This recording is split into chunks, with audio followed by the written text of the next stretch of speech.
का वह माध्यम जिससे कि हम अपने भावों और विचारों को दूसरों के सामने प्रकट कर सकते हैं और दूसरों के भावों और विचारों को समझ सकते हैं, वह भाषा कहलाती है।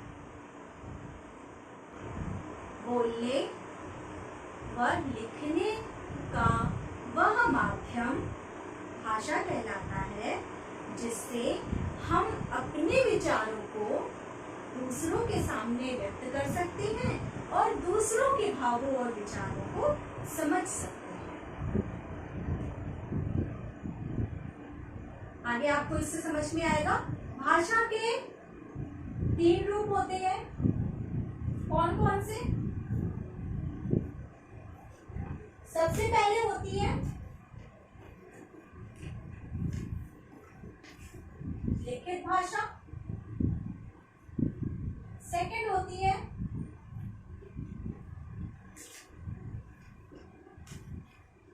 मौखिक भाषा एंड थर्ड होती है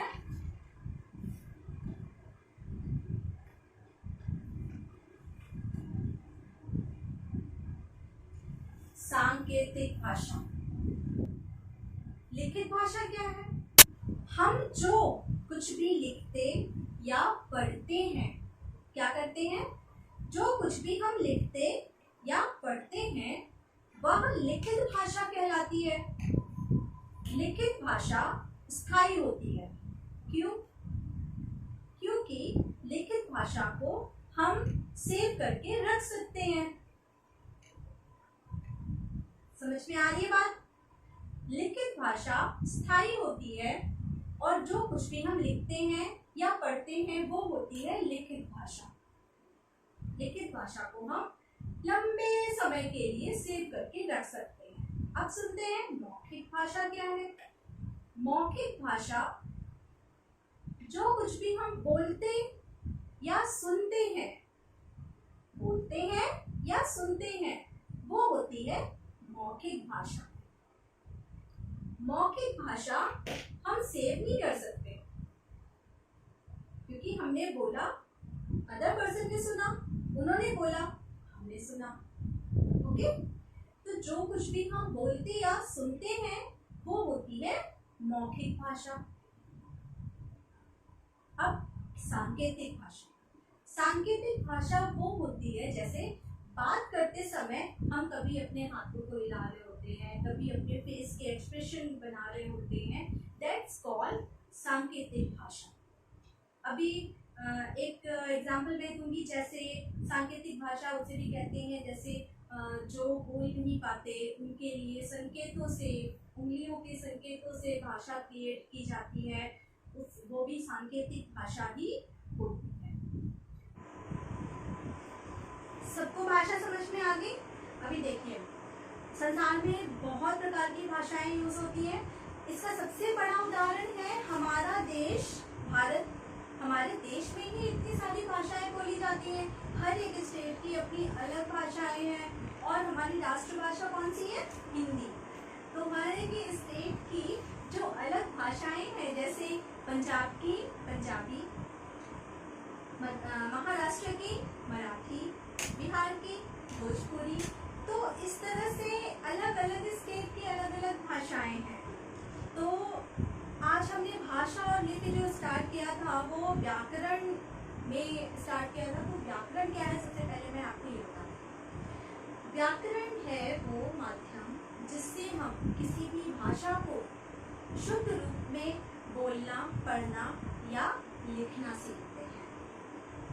अब अगर हम व्याकरण पे विचार करते हैं तो हमें 3 विचार जरूर से करने पड़ेंगे। या कह लें व्याकरण प्रकार होते हैं, जैसे वर्ण विचार।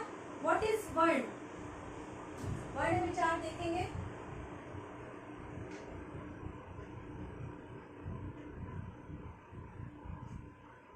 वर्ण क्या होता है? जैसे हम लिखते हैं क, ख, अ, ये हमारे वर्ड हो गए, है ना। और उसके बाद हमने क्या बोला? शब्द विचार।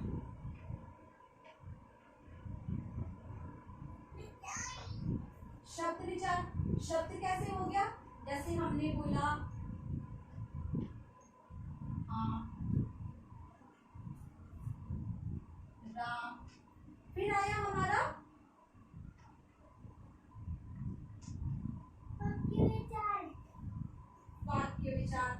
और वाक्य विचार में हम क्या बोल सकते हैं, हम पूरा वाक्य लिखेंगे, जैसे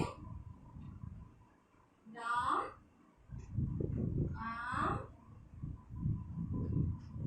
खाता है, ये हो गया वाक्य विचार। अब आप लोग को अच्छे से समझ में आ गया। भाषा के 3 प्रकार होते हैं, लिखित, मौखिक, सांकेतिक। एंड जब हम बात करते हैं व्याकरण की कि व्याकरण क्या होता है, तो व्याकरण वह माध्यम होता है जिससे हम किसी भी भाषा को शुद्ध रूप से बोलना, पढ़ना तथा लिखना सीखते हैं। और व्याकरण कितने प्रकार के होते हैं, 3 प्रकार के।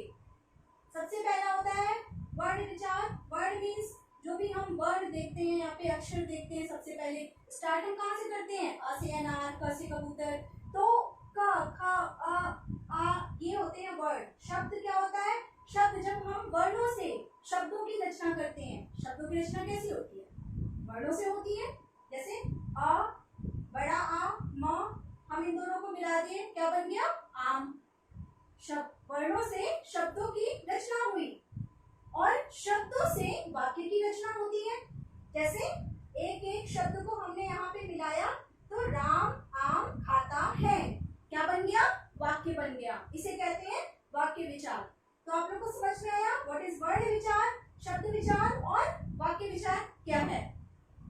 वर्णों से शब्द बनते हैं और शब्दों से वाक्य बनते हैं। वर्णों के समूह को शब्द कहते हैं, वर्णों के अर्थपूर्ण समूह को शब्द कहते हैं, शब्दों के अर्थपूर्ण समूह को वाक्य कहते हैं।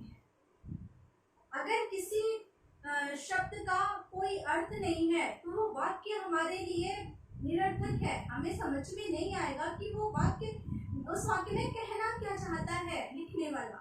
तो शब्दों का अर्थपूर्ण समूह वाक्य कहलाता है। सबको समझ में आ गया?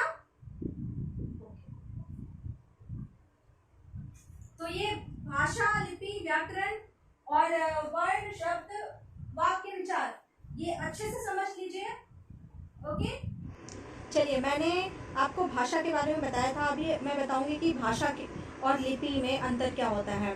भाषा जो होती है वो लिपि के थ्रू ली जाती है। जैसे उर्दू भाषा की लिपि कौन सी है, फारसी। अंग्रेजी की कौन सी है, रोमन। पंजाबी की गुरुमुखी, हिंदी की देवनागरी और संस्कृत की भी देवनागरी। तो भाषा और लिपि में यही अंतर होता है। देवनागरी लिपि हमारी हिंदी भाषा की होती है। ओके, ये देखिए यहाँ पे क्विक रिकैप ले लेते हैं, ठीक है। जैसे क्वेश्चन आंसर है, भाषा का प्रारंभिक रूप। सबसे पहली भाषा की रूप क्या होती है, मौखिक। भारत के अधिकांश राज्यों में कौन सी भाषा बोली जाती है, हिंदी भाषा। डैश गई बातों को अधिक समय तक सुरक्षित रखा जा सकता है। पढ़ी या लिखी, लिखी गई बातों को अधिक समय तक सुरक्षित रखा जा सकता है। संस्कृत भाषा किस लिपि में लिखी गई थी, मैंने बताया था आपको, देवनागरी लिपि में। व्याकरण के कितने प्रकार होते हैं, 3 प्रकार होते हैं। कौन कौन से होते हैं, बताया था मैंने आपको, वर्ण विचार, शब्द विचार, वाक्य विचार। उसके बाद हम थोड़ा सा ये ट्रू फॉल्स देख लेते हैं कैसे हैं। भाषा का स्थायी रूप लिखित भाषा है, दिस इज ट्रू। राजस्थान में पंजाबी भाषा बोली जाती है, दिस इज फॉल्स। व्याकरण हमें भाषा का शुद्ध रूप सिखाती है, दिस इज ट्रू। पूरे देश में हिंदी भाषा बोली जाती है, फॉल्स। सबसे पहले हम मौखिक भाषा सीखते हैं, this is true. Next class में हम नेक्स्ट चैप्टर पढ़ेंगे व्याकरण में ही, और हिंदी व्याकरण कंप्लीट करेंगे।